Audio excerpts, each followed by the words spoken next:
Welcome everyone to Blaugrana Planet, welcome back to a new video, and today we are gonna be talking about Frenkie de Jong, guys, because the Frenkie de Jong saga, man, this thing, it seems that is gonna go on and on and on and on. But yesterday, at the tribute to Johan Cruyff in Sagaro, is a bit further from Barcelona, in the outskirts of Barcelona, a little town in the outskirts of Barcelona, Joan Laporta made a few statements. He talked about many things, but today I want to point out the comments that he made on Frenkie de Jong, because there's a lot of speculation going on, but you know, when somebody like Joan Laporta talks, of course, this thing must be examined.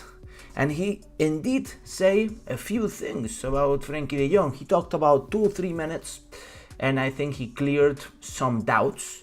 But on the other side, he created some other doubts, because at the moment it's pretty unclear what is going to happen with Frenkie de Jong, and that is why I'm making this video, because I want to put you all in situation, right? So Frenkie de Jong, as we all know, Frenkie de Jong wants to stay in Barcelona. I think this is pretty clear. This has been said by many journalists, and I think that we all know that he wants to stay. He just proposed to his girlfriend. He's gonna get married, and now he wants to continue in Barcelona. He recently bought a house, and at the end of the day, Frenkie de Jong is happy in the city. But the economical situation, of course, is very difficult in the club. His position, we have an overbooking in his position, and Frenkie de Jong, if he leaves, maybe we can cover the position pretty easily, right? However, Frenkie de Jong is still one of the best players in that position, and Xavi wants him to stay. That is key, by the way. So let's focus on the comments that Joan Laporta made in this tribute to Johan Cruyff. By the way, very beautiful tribute. Joan Laporta, first of all, began saying that, of course, the player wants to stay, right? He wants to stay. And just before I continue with the comments that Joan Laporta made, I'm going to give you my hypothesis of what's going on with Frenkie de Jong, and you want to stay for that. So he begins saying that Frenkie wants to stay. Okay, that is pretty clear.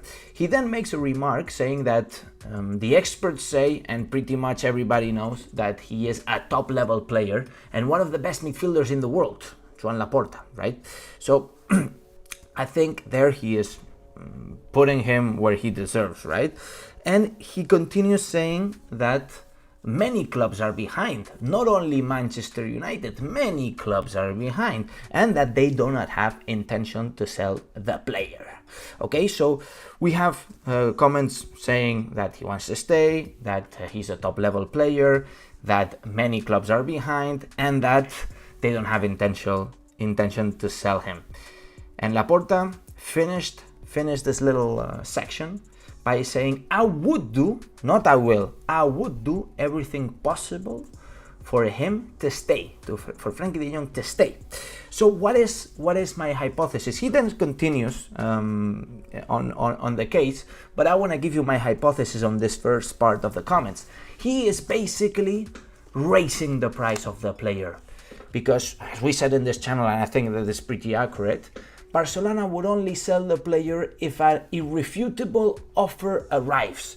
I know that around the press they are saying, oh, there's a deal and both teams agreed on selling Frenkie de Jong for 65 million plus 20 variables. Well, I'm not so sure after these comments by Joan Laporta himself, okay? It wouldn't make sense if there is already a deal that Joan Laporta said all of this. So in my opinion, I think that he is making it clear that Frenkie de Jong needs to be sold and a good amount of money. I'd say minimum 100 million or somewhere very, very near that. I think 80, 85, maybe it's a bit shy, right? Let me know what you guys think, of course. I read in the comments. He continues, Joan Laporta, he continues saying that there are players, he doesn't mention specifically Frenkie de Jong, but he's talking about Frenkie de Jong. He says that there are players that are not in the levels, right, in the salary levels that they have been fixing for this season, right? Some players. Of course, he's making reference to Frenkie de Jong. and that it's a discussion that they will have to clear, right? So it's a topic that they want to talk about with the player. I think it's pretty obvious now that they are going to make him a proposal to some sort of deferment of the salary, lowering of the salary, and we unveiled, in fact, I think I was the first to unveil in the English speaking Barça Twitter, Barça media, whatever you want to call it, that Frenkie de Jong next season will be earning 19 million euro before tax. That makes it 9.5 million euro after tax, right? Which is a good amount of money. Barcelona, as you guys know, are topping the salaries at 10 million euros this season, and they want to keep it as a rule, anti-Bartomeu rule, pretty much. So I think it's pretty clear that Barcelona here are looking to raise the price of the player. I don't think that this 85 million euro deal that there is agreed or very clearly near, I don't think that this is gonna go through. I'm changing my mind over here. A few days ago, before Laporta talked, I thought that the deal was gonna go through, and 85, 90 max was gonna be the amount. I'm changing my mind clearly after these declarations. Only a irrefutable offer, and I don't think 85 million euro is an irrefutable offer. Manchester United want the player badly. Apparently Chelsea is also behind it. But right now, guys, things can be changing for Frenkie de Jong.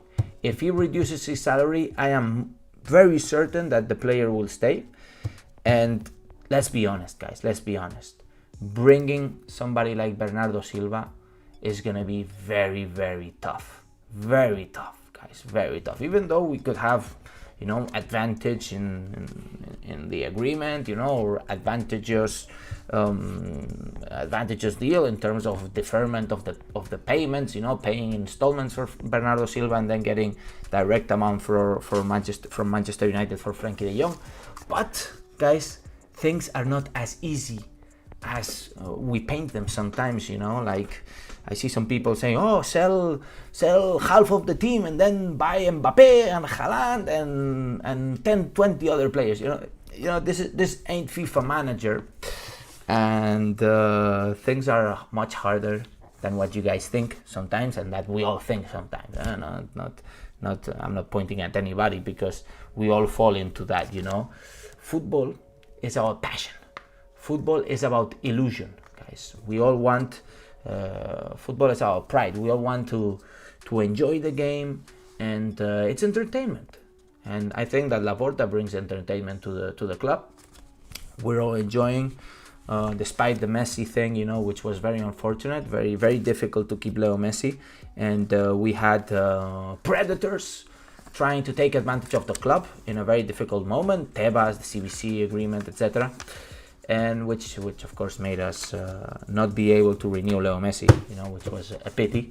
But guys, I think this is all for today. I think I've been pretty clear on Frenkie de Jong. I think that Barcelona would be looking to raise the price of the player.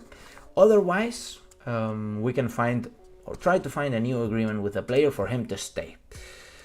What are the chances that Frenkie de Jong leaves? For now, I think that right now it's 50-50. 2 days ago, I would have said easily 70-30. But today, after this, it's 50-50.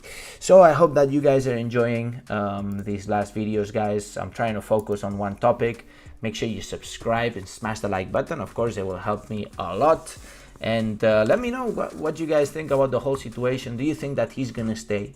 What are your chances, guys? What are your percentages? Stay, leave? Of course, would you get Bernardo Silva, right? Or maybe you say, oh, I cash in for Frenkie de Jong and I get somebody else instead of Bernardo Silva. Let me know all in the comments down below. Thank you guys for joining. It's a pleasure to have you all here. 100 people watching right now, only 28 likes. Make sure to rush in and smash the likes. And as I always say, guys, Visca el Barça, Visca Catalunya, and see you in the next video.